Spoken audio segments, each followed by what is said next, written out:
falamos sobre povos chineses e japoneses, muitas vezes o que algumas pessoas lembram é sushi, yakisoba e rua grande. Mas o que poucos sabem é que, além de preconceito, o comércio não foi o principal motivo que fez com que essas famílias viessem de tão distante. Procurando uma forma de se reinventar, essas famílias vieram morar no Maranhão e construir tudo do zero. E para falar um pouco sobre, vamos conversar com o pesquisador Rani Saez de Souza. O que motivou essas famílias chinesas e japonesas virem morar aqui no Maranhão? Bom, a grande motivação foi o conflito armado, né, a Segunda Guerra Mundial. Principalmente os japoneses começaram a passar algumas dificuldades depois da derrota no conflito, e algumas promessas governamentais locais, né, e em outras partes do país também, fizeram com que eles fossem atraídos, né, e viessem para cá tentar uma nova sorte, porque o país deles estava arrasado. Os chineses eles não acompanharam um padrão migratório. Talvez eles vieram em épocas diferentes e por motivações diferentes. Inclusive, nós encontramos registros da família Chung, por exemplo, chegando aqui bem antes da Segunda Guerra, trabalhando com tinturaria, com lavanderia no centro da cidade.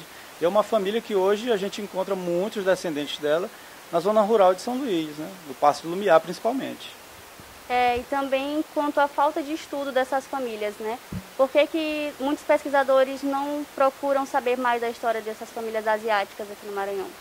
Primeiro porque os integrantes dessas famílias talvez não se interessam muito em contar a história da sua própria família, né? Talvez por alguma questão pessoal, né? Deixar para trás aquele momento de dor, de ter que se deslocar do outro lado do mundo para cá, uma situação que era um tiro no escuro, né?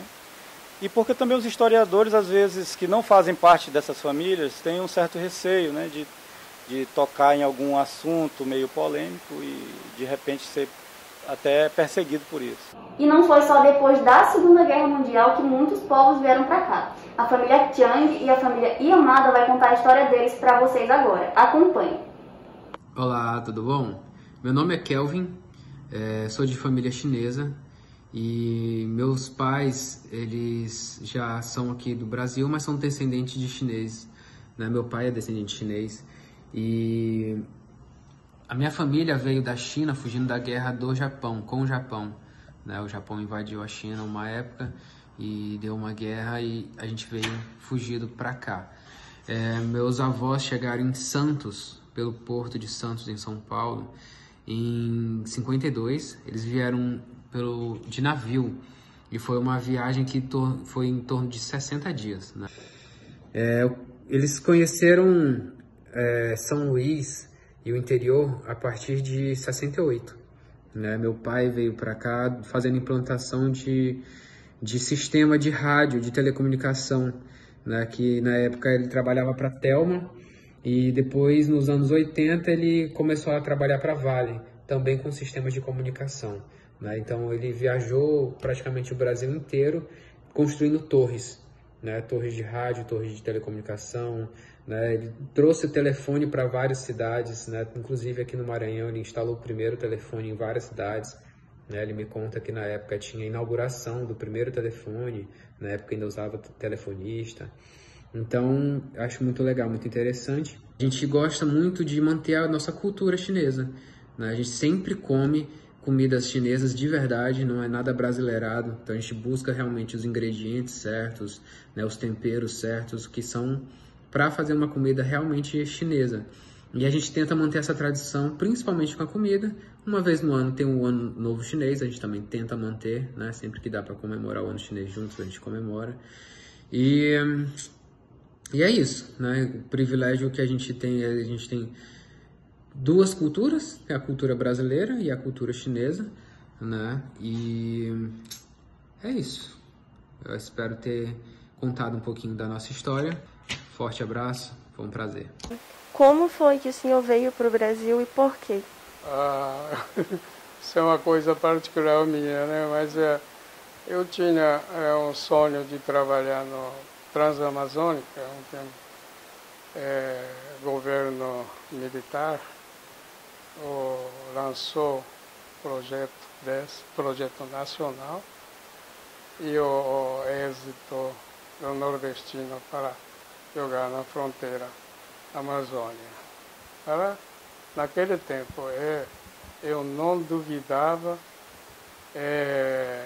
desenvolver uma coisa positiva. Mas o governo abandonou esse projeto, né? Então eu vim para trabalhar nisso e eu estava preparando sobre língua, comida, costume em São Paulo. Teve o sistema do convite do governo do estado de São Paulo, aí eu fiquei em São Paulo e estudando português. Claro, eu convivia com, né? Claro, precisa entender o modo de raciocinar e os sentimentos, tudo. Isso foi muito bom e boa escola para mim. É isso que é o motivo que vim para o Brasil. Depois foi abandonado esse projeto. Agora, puramente, a particularidade minha é que eu não queria voltar para trás e ficar caçando o meu fumo para frente, né? E aí, rodeando, e eu cheguei. Hoje eu estou aqui no Maranhão, já tenho 32 anos, tá? Então, até chegar nesse ponto, eu passei no Goiás, trabalhei a hortifruticultura, inclusive eu montei granja, né? E depois eu fui para Tucuruí, trabalhei na obra de barragem, né? E como agrônomo, né? E a produção de hortaliças para a empresa de Eletronorte ou Camargo Correia, que tinha a vila permanente e a temporária 1, 2, né? Então, para abastecer no supermercado e o refeitório. E para isso, depois, como reduziu a obra, aí vim para Maranhão. Depois de tantos anos vivendo no Brasil, passamos a conviver muito mais com a cultura deles, que hoje já faz parte até do nosso dia a dia. E quem fala um pouco mais sobre isso, inclusive sobre a cultura pop, tanto japonesa quanto chinesa, é o pesquisador e historiador Márcio Rodrigues. E que ao longo da minha trajetória também acadêmica, trabalhei também com aspectos da história da cultura japonesa, por meio dos mangás, que são as histórias em quadrinhos japonesas, e também de séries de animações, né? Então, a minha fala é nesse sentido. Eu acho interessante porque quando se fala a respeito do Oriente, é ao mesmo tempo uma questão próxima, né? Pela diversidade de produtos culturais que acabamos tendo contato, né? Que são disseminados no nosso cotidiano, a ponto que a gente tem contato com personagens, né? Desde séries como Dragon Ball, Cavaleiro do Zodíaco, que são produtos culturais japoneses, mas fazem parte da nossa realidade, né? Tem as séries também, né, que fazem parte do nosso imaginário há mais de várias décadas, né? Não tem como precisar quando, né? E aí, ao mesmo tempo, esses objetos culturais nipônicos, orientais, eles são também desconhecidos de nós, justamente porque eles são de uma outra cultura e faz com que nós tenhamos que ter um trabalho de tradução. Então,